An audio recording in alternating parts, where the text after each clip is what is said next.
Yes. Hello everyone. I welcome you all on the platform of Global Online. So friends, global online प्लॅटफॉर्मने एक complete course launch केलेला आहे for upcoming Maharashtra set परीक्षा 2024 साठी आणि यामध्ये आपण संपूर्ण syllabus of paper one discuss करत आहोत. लॉजिकल रिझनिंगचा आपण टॉपिक स्टार्ट केला होता वेन डायग्राम. त्याचा आज आपण पार्ट 2 स्टार्ट करणार आहोत. ओके.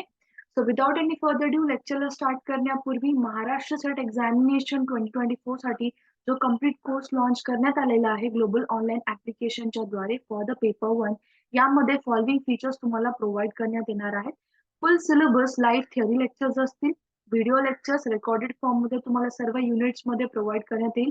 40+ मॉक टेस्ट पण तुम्हाला यामध्ये अवेलेबल करून देण्यात येईल. लास्ट 10 इयरचे प्रिव्हियस इयर क्वेश्चनचे कम्प्लीट नोट्स यामध्ये तुम्हाला अवेलेबल करून देण्यात येईल. कोर्स फीस ओरिजिनल 3000 रुपीज आहे.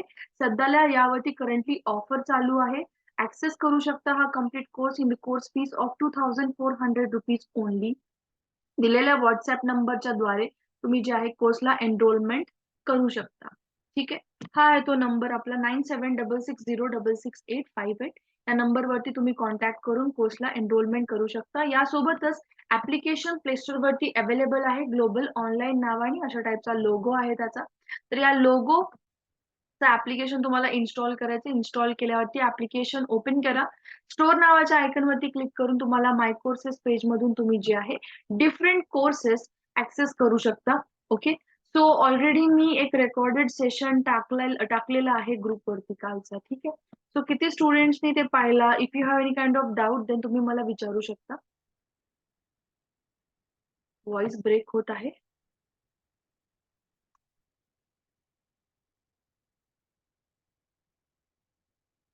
आता आवाज येतोय clear? Please. Clear? Okay. Yes. Please पटपट विचारा काय डाऊट असतील तर. एल्स मी जो टाइप 2 आहे थोडंसं मी त्याला स्टार्ट करेन. ओके.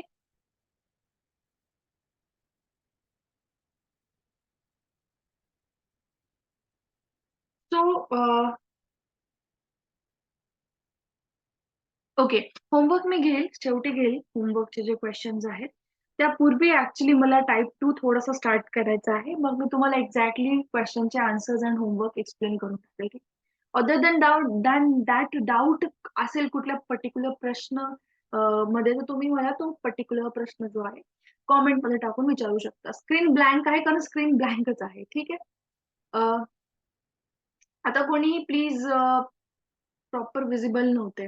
ओके, काही प्रॉब्लेम नाही. प्रॉपर जरी विजिबल नसेल तरी आता आपण घेऊ. आता कोणीही कॉमेंट सेक्शन मध्ये टाईप नका करू, कारण आता जो आपण टॉपिक स्टार्ट करणार आहोत that is very much important and exam relevant topic आहे.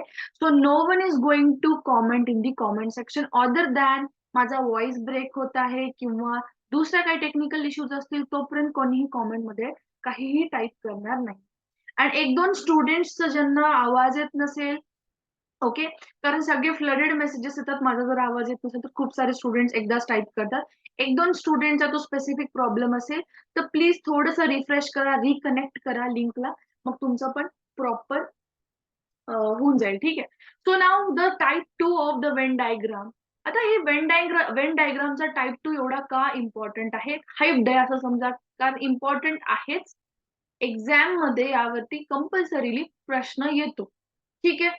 बट आपण जर प्रिव्हियस इयर क्वेश्चन पेपर्स काढले तर टाईप 1 अँड टाईप 2 असा एक टाइम होता. टाईप 1 आणि टाईप 2 वर कंपल्सरीली क्वेश्चन यायचे. म्हणजे टाईप 1 वर पण दिसायचा प्रश्न तुम्हाला सेम पेपरमध्ये आणि त्याच सेम पेपरमध्ये तुम्हाला टाईप 2 चा पण क्वेश्चन दिसायचा.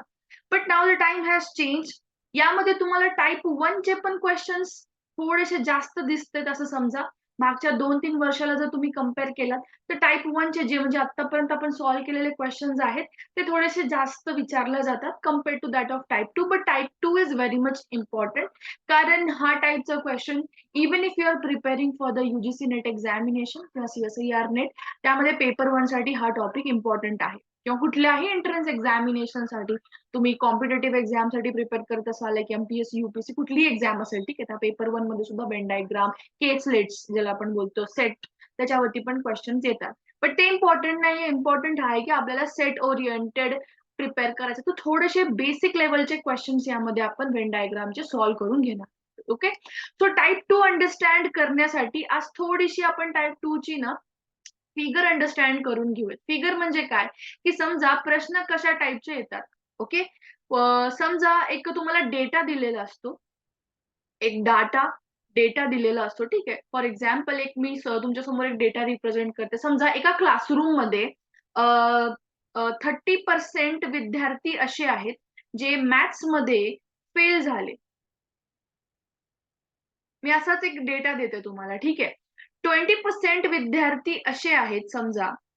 थोडासा छोटा डेटा लिहू कारण आपल्या स्क्रीन इनफ नाही होणार मग. ठीक आहे. डेटा म्हणजे क्वेश्चन असेल, ठीक आहे. डेटा म्हणजेच क्वेश्चन असेल. क्वेश्चन मध्ये तुम्हाला एक स्पेसिफिकली डेटा दिलेला असतो, जसा की फॉर एक्झाम्पल मी इथे देत आहे का क्लासरूम मध्ये फेल वाला डेटा देते तुम्हाला मी. ओके, 30% विद्यार्थी असे आहेत समजा जे मॅथ्स मध्ये फेल झालेले आहेत. ओके, आणि जे मी बोलत आहे माझ्या वर्ड्स कडे फोकस करा आणि ते ते डेटा तुम्ही तुमच्या नोटबुक मध्ये प्लीज लिहा. ठीक आहे, तुमच्या नोटबुक मध्ये पण हा डेटा लिहायचा तुम्हाला. 30% विद्यार्थी मॅथ्स मध्ये फेल आहेत. ओके, 25% विद्यार्थी क्लासरूमचे जे आहेत इंग्लिश मध्ये फेल आहेत. कोणत्या सब्जेक्ट मध्ये? इंग्लिश मध्ये फेल आहेत. यासोबतच 40% विद्यार्थी पकडू आपण. 40% विद्यार्थी हे हिंदीमध्ये फेल आहे. मॅम 40, 30, 25 अख्खा क्लासरूमच फेल आहे का? नाही. कसं ह्या डेटाला अनलाइज करायचं थोडं मी तुम्हाला हळूहळू क्लास जसा प्रोसीड होईल तुम्हाला हळूहळू लक्षात येईल. ईच अँड एव्हरीथिंग मी जी स्क्रीनवर लिहिली तुम्हाला पण लिहायचं नोटबुकमध्ये. It is compulsory and mandatory. ठीक आहे. 30% students have been failed in math subject, 25 in English and 40 in Hindi. कशाचा डेटा दिलेला आहे मी? हा फेल झालेल्या विद्यार्थ्यांचा डेटा तुम्हाला मी इथे दिलेला आहे. ओके, आता यासोबतच तुम्हाला मी एक्सटेंडेड डेटा देईल. जसं की समजा यामध्ये मी बोलेल की यापैकी 15% विद्यार्थी असे आहेत, 15% स्टुडंट असे आहेत जे मॅथ्स मध्ये पण फेल आहेत आणि इंग्लिश मध्ये पण फेल आहेत. ठीक आहे, लिहून घ्या डेटा प्लीज. आपापल्या शब्दांमध्ये लिहून घ्या, नंतर कन्फ्यूज नको व्हायला. 15% स्टुडंट असे आहेत, 15% विद्यार्थी जे मॅथ्स मध्ये पण फेल आहेत आणि इंग्लिश मध्ये पण फेल आहेत. 20% विद्यार्थी 20% विद्यार्थी असे आहेत जे इंग्लिश मध्ये पण फेल आहेत आणि हिंदीमध्ये पण, दोन्ही विषयांमध्ये फेल आहेत. 25% विद्यार्थी 25% स्टुडंट्स मॅथ्स मध्ये फेल आहेत प्लस ते हिंदीमध्ये पण फेल आहेत. ठीक आहे, डेटा समजला. काही स्टुडंट आहेत ज्यांना नाही समजलं इथपर्यंत. काय होतं मॅम? 30% विद्यार्थी मॅथ्स मध्ये फेल आहेत, 25% विद्यार्थी इंग्लिशमध्ये, 40% विद्यार्थी हिंदीमध्ये. नेक्स्ट डेटा बघा. त्याच क्लासरूम मध्ये 15% विद्यार्थी असे आहेत जे 2 विषयांमध्ये फेल आहेत, मॅथ्स आणि इंग्लिश हे 2 विषय. 20% विद्यार्थी जे 2 विषयांमध्ये फेल आहेत, दॅट इज इंग्लिश आणि हिंदी. 25% विद्यार्थी मॅथ्स आणि हिंदी या दोन्ही विषयांमध्ये फेल झालेले आहेत. अजून एक डेटा यामध्ये मी देईल तुम्हाला. 10% असे विद्यार्थी आहेत जे मॅथ्स मध्ये पण फेल आहेत, इंग्लिश मध्ये पण फेल आहेत, हिंदीमध्ये पण फेल आहे. कोणी आहे असं ज्यांना डेटा बिलकुल समजला नाही? आताच विचारा. क्लास जसा प्रोसीड झाला प्लीज तेव्हा नका विचारू की मॅम परत रिपीट करा. हे रिपीट करण्यासारखा टॉपिक नाहीये, खूप लेंदी टॉपिक आहे. समजत नसेल तर रिपीट मोडवर बघा. बट ज्या ज्या गोष्टी मी सांगते त्या लिहायच्या आहेत. क्लिअर इथपर्यंत डेटा? ठीक आहे. मग आता हा डेटा तुम्हाला वेन डायग्रामच्या फॉर्म मध्ये रिप्रेझेंट करायचा असतो. मग मॅम वेन डायग्राम येते का प्रश्नामध्ये? नाही. आता फॉर एक्झाम्पल ह्या दिलेल्या डेटामध्ये एक क्वेश्चन, ऍक्च्युली हा क्वेश्चन मी घेतलेला आहे. तो एक बँकेच्या एक्झाम मध्ये आलेला क्वेश्चन आहे, प्रिव्हियस इयर क्वेश्चन. यामध्ये त्यांनी विचारलं होतं की पर्सेंट ऑफ स्टुडंट्स जे तिन्ही विषयांमध्ये पास झालेत हे शोधायचंय. दिलेला डेटा काय तुमचा? दिलेला डेटा आहे फेल झालेल्या विद्यार्थ्यांचा. तुम्हाला विचारत काय प्रश्नामध्ये? पास झालेले विद्यार्थी विचारत आहेत. पण हे डेटा सॉल्व्ह करण्याच्या पूर्वी आपण एक खूप सिंपल वेन डायग्राम समजून घेऊयात की वेन डायग्राम एक्झॅक्टली काय आहे. ठीक आहे. मग या डेटाकडे येऊ. Got it? एवढं सगळ्यांना समजलं? आता आपण काही समजा एक डायग्राम पाहणार आहोत, अशी वेन डायग्राम. वेन डायग्राम मध्ये बेसिकली आपण असा एक स्क्वेअर काढतो आधी. काय काढतो? स्क्वेअर नाही, रेक्टँगल. ओके. आय थिंक आयत बोलतात हिंदीमध्ये मला माहिती. ओके. हा रेक्टँगल म्हणजे काय? तुमचा सगळा डेटा असतो. लक्षात घ्या. जे गोष्ट लिहिली ते सगळं लिहायचंय. मराठी, हिंदी, इंग्लिश काही नसतं यामध्ये. बोलती मराठीमध्ये ना समजायला पण पाहिजे. यामध्ये आता समजा हा सर्कल असा आहे. इथे मी 3 सर्कल दाखवते तुम्हाला. हा मॅथ्स वाला सर्कल पकडा. हा इंग्लिश वाला सर्कल पकडा. ठीक आहे? आणि हा हिंदी वाला सर्कल पकडा. प्लीज.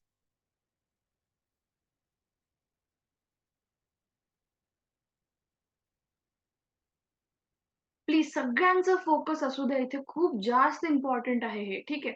हा मॅथ्स वाला सर्कल आहे.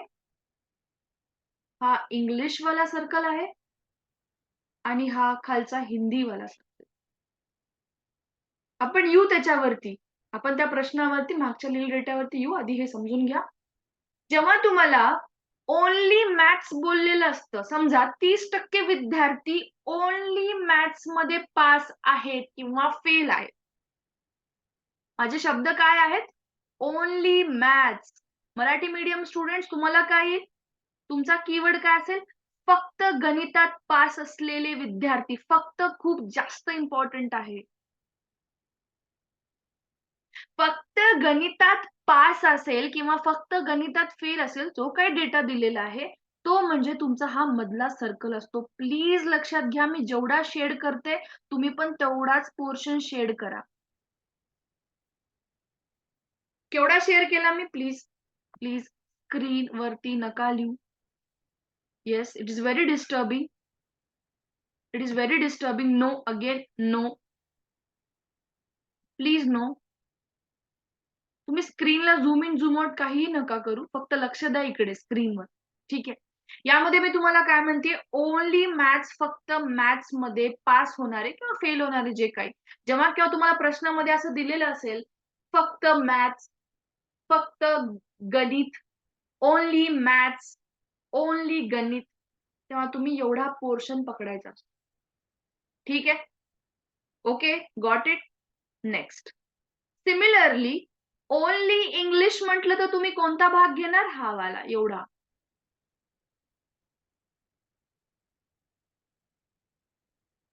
ठीक आहे? ठीक आहे? अँड ओन्ली ओन्ली हिंदी म्हटलं तर कोणता घेणार तुम्ही? हा भाग. एवढं समजलंय सगळ्यांना? ओन्ली फक्त म्हणजे समजले. पटपट आता कॉमेंट ऑन ठेवते मी. पटपट कॉमेंट सेक्शन मध्ये टाइप करा. सगळ्यांना समजत आहे एवढं?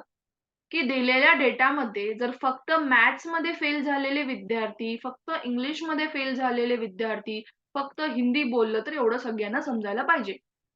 Got it?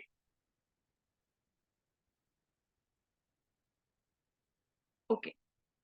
मग मॅम, डेटामध्ये जर समजा असं दिलेलं असेल की आता आता आता कॉमेंट नका करू प्लीज. प्लीज आता कॉमेंट नका करू. ओके. ओके, आता लक्ष द्या. आता लक्ष द्या. आता इम्पॉर्टंट पार्ट सुरू व्हायला लागला इथून. सगळ्यांच्या स्क्रीनवरती फोकस असू द्या. इथे मी काय बोलत आहे आता लक्ष द्या. मी आता परत ओन्ली वाला शब्द वापरेल.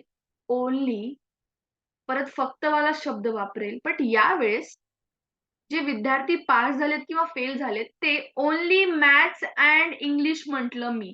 फक्त गणित आणि फक्त इंग्लिशमध्ये पास झालेल्या विद्यार्थ्यांना जर तुम्हाला दाखवायचं असेल, फक्त फक्त मला सांगा, हे मॅथ्स आणि इंग्लिश ह्या 2 सर्कल मधला हा कॉमन भाग झाला. एवढं तर सगळ्यांना समजत आहे? हा जो मधला मी भाग ड्रॉ करायला लागले हिरव्या पोर्शननी, हा मॅथ्स आणि इंग्लिश या दोन्हीही विषयांना रिप्रेझेंट करायला लागलाय. राइट? दोन्ही विषयांचा भाग आहे. पण फक्त मॅथ्स आणि इंग्लिश आहे का हो? नाही. यामध्ये कुठे ना कुठे हा हिंदीचा पण भाग यायला लागलाय. बरोबर? म्हणून जेव्हा तुम्हाला फक्त मॅथ्स आणि इंग्लिश बोलतात, तेव्हा तुम्ही एवढ्या भागावरती फोकस करणार. कोणता? This one. Only maths, only maths and English.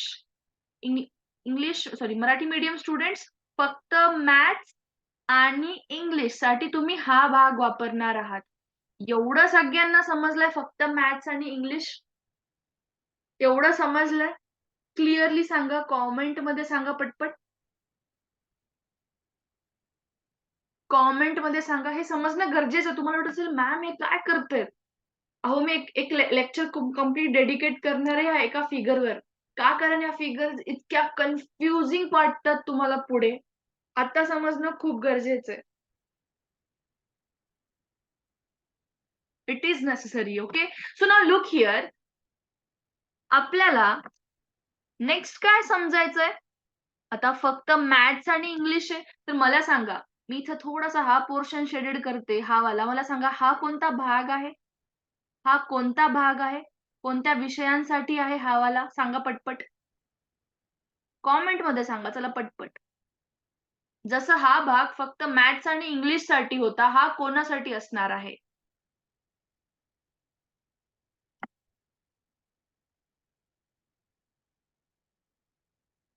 जेवढ्या स्टुडंट्सने टाइप केलं ना, सगळ्यांचं चुकत आहे. मी का वारंवार ही गोष्ट सांगत आहे? का एवढं फिगरला टाइम देत आहे? कारण फक्त वर्ड हा खूप जास्त इम्पॉर्टंट आहे, लक्षात घ्या. मॅथ्स आणि हिंदी नका म्हणू. ओन्ली मॅथ्स अँड हिंदी बोला. काय म्हणणार? Only maths and Hindi. Only maths and Hindi. फक्त गणित आणि हिंदी.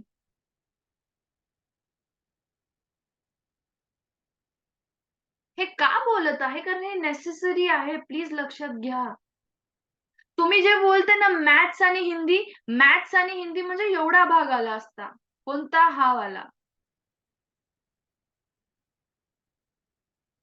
हा पूर्ण भाग आला असता. मॅथ्स आणि हिंदी म्हटलं तर पूर्ण भाग आला असता. जो पानासारखा हा आकार आहे, हा वाला. हा पूर्ण आला असता.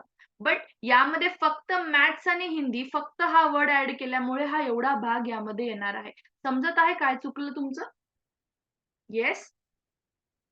Got it? Crystal clear? Now tell me the last portion. यामध्ये यामध्ये हा भाग जो मी आता इथं शेड करत आहे, स्काय ब्लू कलरनी, हा कोणता भाग असणार आहे? प्लीज कॉमेंट सेक्शनमध्ये टाका आता फास्ट फास्ट. कीवर्ड्स खूप जास्त इम्पॉर्टंट असतात, ऍटलीस्ट मॅथ्स ह्या सब्जेक्टसाठी.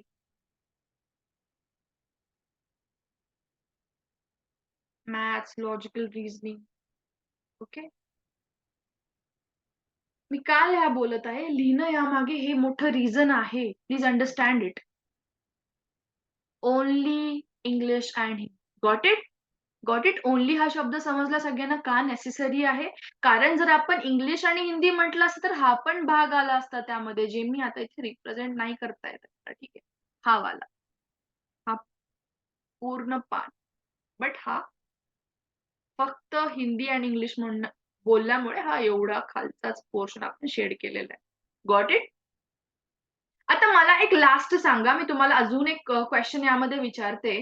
टेल मी, हा लास्ट जो इनर पोर्शन आहे, जो हा इनर पोर्शन राहिलेला आहे, हा कोणता पार्ट रिप्रेझेंट करणार आहे सांगा चला. जर मी पासिंग कॅन्डिडेट विचारत असेल, maths, English and Hindi. So tell me the total students passed in maths, English and Hindi कोण कोण आहे? Yes? For all the 3 subjects. Got it? Is it crystal clear? सगळ्या तिन्ही सब्जेक्टसाठी पास झालेले हे विद्यार्थी आहेत.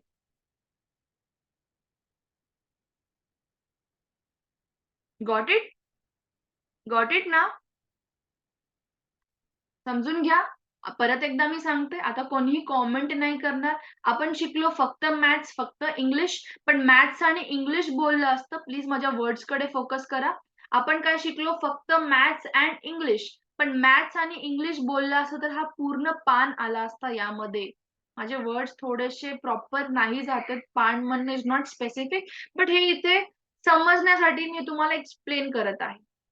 पण फक्त मॅथ्स आणि इंग्लिश म्हटल्यामुळे हा तुमचा हिरवा पोर्शन जो आहे तो त्याला गेला, राईट?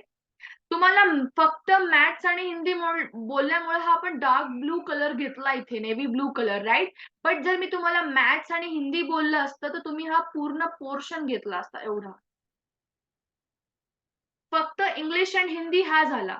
फक्त इंग्लिश अँड हिंदी हा स्काय ब्लू पोर्शन झाला. पण हिंदी अँड इंग्लिश दोन्ही म्हटलं असतं मी, फक्त वर्ड यूज केला नसता तर हा पूर्ण जो पान आहे परत आपण ज्याला बोलू तो त्यामध्ये इन्क्लुडेड आहे.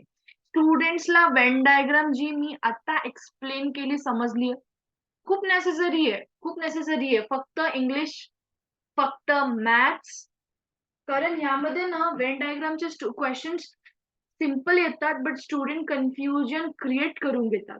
So I don't want you guys की तुम्ही ते कन्फ्युजन क्रिएट करावं. Is it crystal clear? Idea crystal clear? Time लागू द्या, हरकत नाही. ओके, सो नाव आता आपण जो प्रिव्हियस दिलेला डेटा आहे त्याच्याकडे परत जाऊयात आणि त्याच्या डेटाच्या बेसिसवरती, त्या डेटाच्या बेसिसवरती आपण वेन डायग्राम ड्रॉ करायचा ट्राय करूयात. ठीक आहे. आपण जो डेटा दिलेला होता तो कशाचा होता? फेल्ड विद्यार्थ्यांचा डेटा होता. मॅम आता 1 मिनिट आधी जे सांगितलं ते एकदा परत सांगा प्लीज. 1 मिनिट आधी जे मी सांगितलं, काय सांगितलं होतं 1 मिनिट आधी? दिस वन? हे लक्षात घ्या, हे झालं फक्त मॅथ्स. प्लीज सगळ्यांनी लिहून घ्या वाटलंस. हा जो पोर्शन मी रेड कलरने ड्रॉ करते हा झाला फक्त मॅथ्स. फक्त मॅथ्स. हा जो इंग्लिशचा हा पोर्शन आपण दाखवला हा झाला फक्त इंग्लिश. हा झाला फक्त हिंदी, ओन्ली हिंदी. पण जर हिंदी आणि मॅथ्स बोललं तर हा मोठा पान जाणार. हिंदी आणि मॅथ्स बोललं तर हा मोठा पान जाणार. But only Hindi and maths म्हटलं तर हा जाणार. Right? Similarly for the other two as well. जरी नाही समजलं या क्वेश्चनच्या द्वारे आपल्याला समजून जाईल. कन्फ्युजन नका क्रिएट करू. ठीक आहे? आता सगळ्यांनी रेडी राहा. Is everyone ready? Just type RRR in the comment section. Confusion create होऊ शकतात आता इथून. म्हणून जेवढं सोप्यात सोपं होईल, एक्स्ट्राचा विचार न करता जेवढं मी सांगत आहे त्याच्यावरती आत्ता फोकस करा. ठीक आहे? Ready? Take a deep breath and let's start now.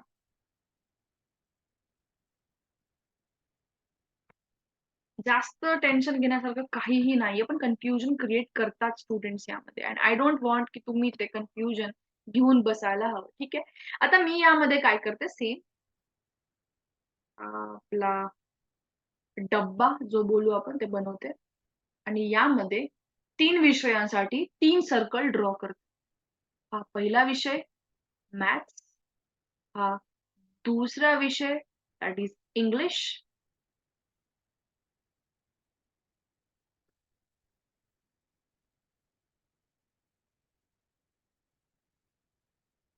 Let's just check whether या झूमच्या अनोटेशन्स मध्ये ड्रॉइंग शेप वगैरे आहेत का एकदा.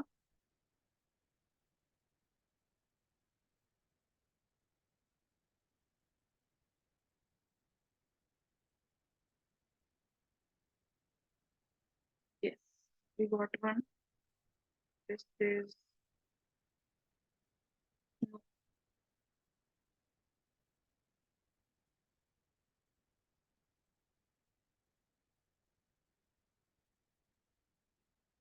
थोडा टाइम घेते ड्रॉ करायला. मला पण थोड्या पेन टॅबने ड्रॉ करणं डिफिकल्ट जातं. ठीक आहे. One more circle.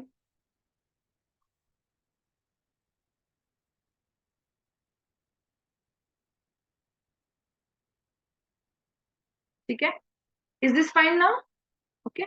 नाव यामध्ये आपण हे 3 circles for 3 different subject draw केले आता, right? One is for the maths, other is for the English and third one for Hindi.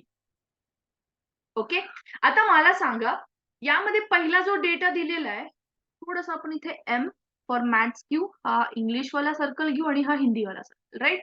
So पहिला डेटा जो दिलेला आहे यामध्ये 30%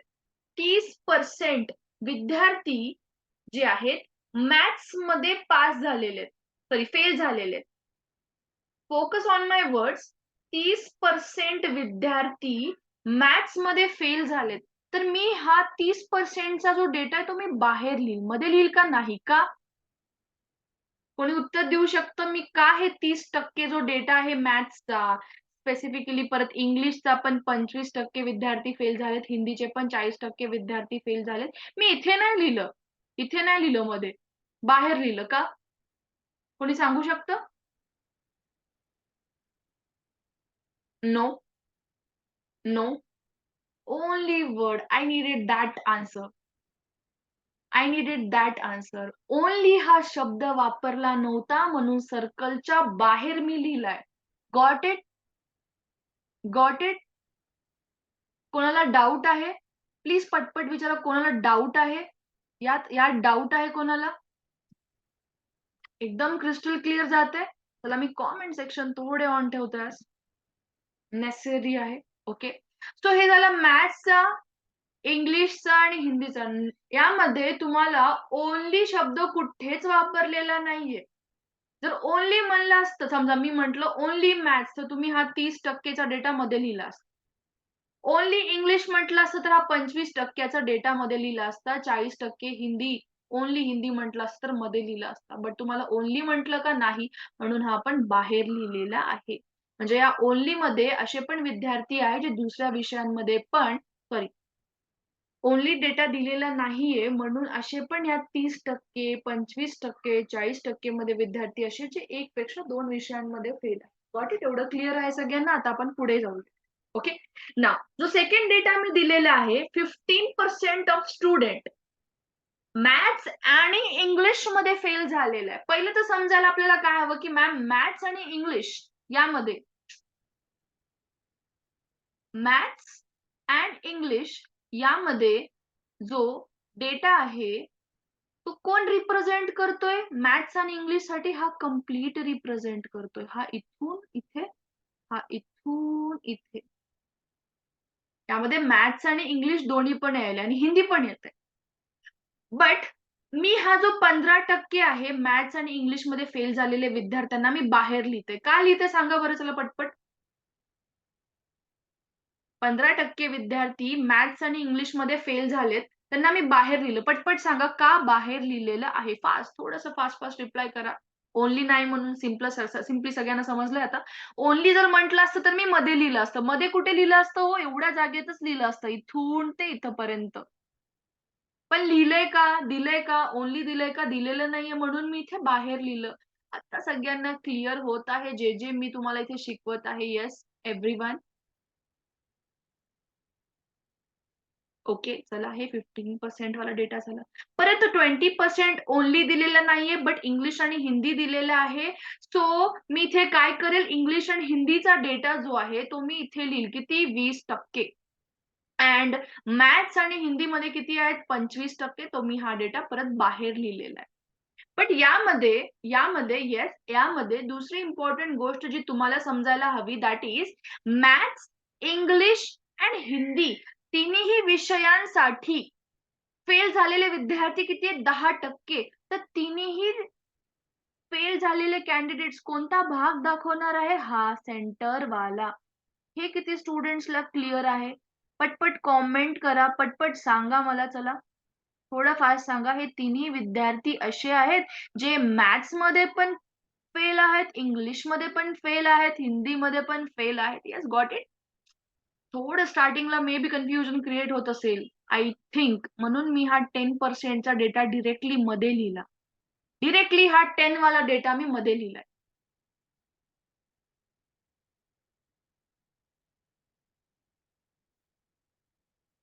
डायरेक्टली मी काय करते, हा 10 वाला डेटा मध्ये लिहिते. आता थोडंसं सगळ्यांनी जे आहे लक्ष द्या आता स्क्रीनवरती मी काय करत आहे. आता मला सांगा हा कंप्लीट डेटा माझ्याकडे हा कंप्लीट जो विद्यार्थी आहे जे फेल आहेत हे इथून इथपर्यंत माझ्याकडे डेटा किती आहे 15चा. म्हणजे 15% विद्यार्थी मॅथ्स आणि इंग्लिशमध्ये फेल्ड आहेत. त्यातले जर मी हे 10 उडवून टाकले म्हणजे हा पोर्शन उडवून टाकला तर इथे किती राहिले हो? इथे किती राहिले? 5. हे किती विद्यार्थ्यांना नाही समजलं? आता कॉमेंट करा बरं. चला पटपट. कारण मला सांगा इथून इथपर्यंत जो डेटा आहे माझ्याकडे तो किती आहे 15% 15% मधले 10% विद्यार्थी तिन्ही विषयांमध्ये फेल आहेत. तर उरलेले जे 5% असणार आहेत 5% ते only maths and only English वाले असणार आहेत. म्हणून मी मध्ये लिहिलं. समजलं का? समजलं का? मी 5 का घेतले आणि मध्ये का लिहिले एवढं सांगा प्लीज. मध्ये का लिहिले आणि 5 का लिहिले हे सगळ्यांना समजलं? कारण मॅम मॅथ्स अँड इंग्लिशवाला डेटा आपल्याकडे 15% आहे. प्लस त्यातला हा पोर्शन जो आहे तो मॅथ्स, इंग्लिश, हिंदीवाल्यांचा आहे. मॅथ्स, इंग्लिश, हिंदीवाले कटले तर राहिले कोण? फक्त मॅथ्स अँड फक्त इंग्लिश. फक्त मॅथ्स अँड फक्त इंग्लिश म्हणजे किती विद्यार्थी? 10 विद्यार्थी. स्टुडंट्सला समजत आहे ना?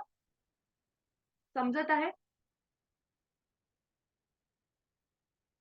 Understand it crystal clear fast fast. Similarly इथे पहा.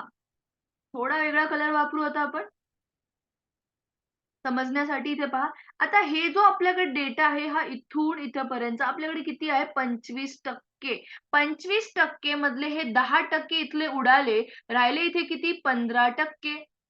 वजा करा. Kirti ma'am listen, you have to understand this thing. पहली बात तो आपको यहाँ पे ये समझना पड़ेगा कि यहाँ से यहाँ तक का जो पोर्शन है, अभी देखना मैं ये दूसरे सर्कल के लिए ले लेती हूँ फिलहाल.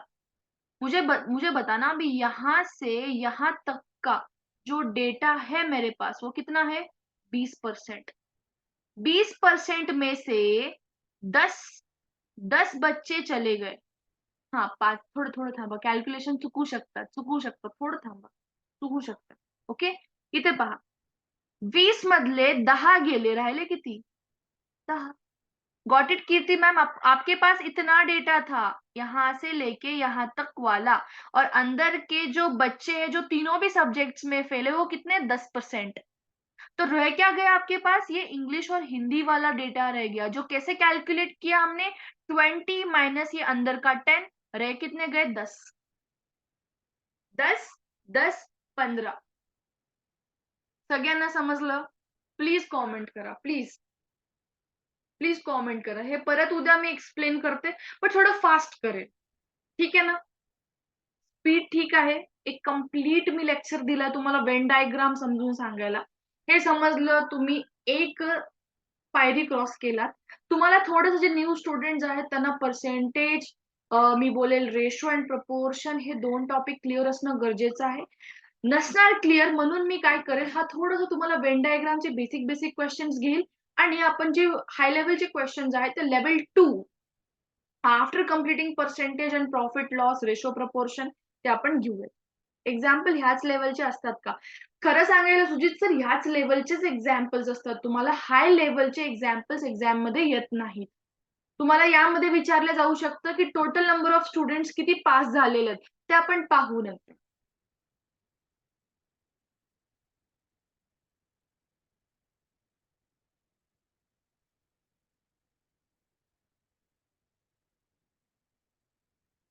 I didn't understand for what reason not for Hindi 35 बोलत आहेत नॉट 40.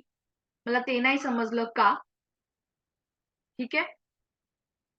ते डेटा दिलेलं तुम्ही नेहमी 100% हा डेटा नाही पकडू शकत. ऑलवेज रिमेंबर डेटा 100% ऑफकोर्स असतो. पण तुम्हाला डेटा दिलेल्यामध्ये मिक्स डेटा आहे. त्यामध्ये कधी-कधी तुम्हाला हे लक्षात यायला पाहिजे की फक्त मॅथ्स, फक्त हिंदी दिलं नसल्यामुळे मिक्स्ड डेटा असतो. तो की तुम्हाला 100% च्या वरती दिसत असेल कॅल्क्युलेट केला तर. पण डेटा असतो 100%. ठीक आहे? ते समजेल तुम्हाला. आता यावरनं तुम्ही फक्त मॅथ्स पण काढू शकता. समजा आता फक्त मॅथ्स कसं काढणार? फक्त मॅथ्स, फक्त इंग्लिश आणि फक्त हिंदी कसं काढणार? त्या स्टुडंट्सनी लक्ष द्या. आता हे 15 हे झाले 10 आणि हे 5 बरोबर? हे जर या 30 मधून आपण वजा करून टाकलं तर आपल्याला हा पोर्शन भेटणार आहे का नाही? किती स्टुडंट्सला हे अग्रीड वाटतंय? की मॅम हा होता 15%, हा होता 10 सेंटरवाला आणि हा होता 5. त्या संपूर्ण सर्कलमधून हा पोर्शन मी डिलीट केला तर मला हा राहिलेला पोर्शन भेटेल का नाही? नसेल समजलं उद्याच्या लेक्चरमध्ये मी एक्सप्लेन करेल. सिमिलरली काय? मॅम यामध्ये मी जर हा 10 10%, हा मधला पण परत 10% प्लस हा वरचा जो होता 5%चा डेटा जर मी डिलीट केला ह्या पर्टिक्युलर सर्कल मधून, तर मला हा ओन्ली इंग्लिश वाला डेटा भेटेल. परत या हिंदीवाल्या सर्कल मधून मॅम मी जर एवढा पोर्शन वजा केला, कोणता पोर्शन? कोणता पोर्शन मी उद्या एक्सप्लेन करेल, लोड नका घेऊ प्लीज. ओके. यामधून जर मी हा भाग डिलीट केला, डिलीट करणं म्हणजे काय वजा करणं, हा 15%चा, ओके, हा 10चा आणि हा परत 10चा. तर ह्या पूर्ण सर्कल मधनं, हिंदीवाल्या सर्कल मधनं हा भाग वजा झाला, तर ओन्ली हिंदीवाला डेटा मला भेटून जाईल. ते स्टुडंट्सला समजत आहे, कॉमेंट करा प्लीज पटपट. Are the things crystal clear to you? See please type करा. आणि नसेल समजलं तर कॉन्फिडन्स डाऊन नका करून घेऊ. हा लेक्चर परत एकदा पहा प्लीज. परत एकदा पहा कारण इम्पॉर्टंट आहे. आणि मला असं हवंय की 1-2 क्वेश्चन्स येतात पहा महाराष्ट्र सेटच्या एक्झाममध्ये की काय चालू आहे कधी-कधी समजत नाही या प्रश्नपत्रिकेमध्ये काय चालू आहे ते. बेसिकली मी तुम्हाला सांगते तो ना थोडासा मॅथेमॅटिकल पोर्शन मधला एक क्वेश्चन असतो. लॉजिकल मधला एक पकडा. मला तर वाटते मॅथ्सचाच एक असतो. ठीक आहे. तरी तुमच्यासाठी मी 2 पकडते. ठीक आहे. बट यामध्ये ना तुम्हाला एक लक्षात यायला पाहिजे, की ते 2 क्वेशन सोडले ना प्रत्येक क्वेशन सोप्पा आहे आणि गेलाय स्टुडंट्सला. ज्या स्टुडंट्सनी माझं स्टार्टिंगपासून एंडपर्यंत लेक्चर विथआऊट मिसिंग कुठलंही गाईडन्स मिस न करता अटेंड केलेलं त्यांचे झालेलं आहे. बेड़ा पार होगा आपका, सिर्फ आपको लास्ट तक एंड तक पूरी चीजें फॉलो करनी. मॅम व्हॅल्यू मायनस करताना एका सर्कलला 100% पकडायचं का प्लीज? नो. मायनसला सर्कल 100% नाही पकडायचंय. मी तुम्हाला शिकवते सर. फक्त आज जेवढं मी शिकवलं तेवढं लक्षात असू द्या. उद्याच्या लेक्चरला अटेंड करा. मी ते शिकवते की तुम्हाला ओके, थोडं कन्फ्यूजन आहे मैम। मैम वो पास ऑल सब्जेक्ट्स का पूछते हैं या एक फिर एक सब्जेक्ट का? ऐसा नहीं है कि कोई चीज़ स्पेसिफिकली पूछेंगे। मैम ने बोला है पास फेल वाला, पास फेल का डेटा नहीं आ सकता, आपको कुछ भी आ सकता है। जैसे कि फॉर एग्जाम्पल कुछ बच्चे ऐसे हैं जो क्रिकेट खेल रहे हैं, कुछ बच्चे ऐसे हैं जो फुटबॉल खेल रहे हैं, कुछ बच्चे ऐसे दोनों भी खेल रहे हैं। मैं सिर्फ एग्जाम्पल्स दे रही हूँ, एग्जाम्पल्स जैसे-जसे आगे लेक्चर बढ़ेगा तब-तब आपको कॉन्सेप्ट क्लिअर होंगे, ठीक आहे. एकदा प्लीज रेकॉर्डिंग परत पहा, मी अपलोड केल्यावरती आणि उद्याच्या लेक्चरमध्ये हा सेम क्वेश्चन मी रिपीट करेन. सो नो वरीज, समजलं वेल अँड गुड, नाही समजलं रेकॉर्डिंग बघा आणि उद्याचं लेक्चर अटेंड करा. Okay? So thank you for watching the video. Have a great day everyone. Bye. Homework भेटेल. आत्तापासून होमवर्क नका मागू. होमवर्क जेव्हा रिक्वायर्ड असेल तेव्हा भेटेल. संडे कौन-सा सीएचपी पर test chapter okay Sunday time and work पे टेस्ट रहेगी ओल्ड स्टूडेंट्स के लिए न्यू स्टूडेंट्स ट्राई कर सकते हो देने के लिए अगर नहीं हुआ तो भी then fine okay time and work के ऊपर आपका एग्जाम रहेगा okay so this was end of today's lecture thank you for watching it have a great day everyone bye good Knight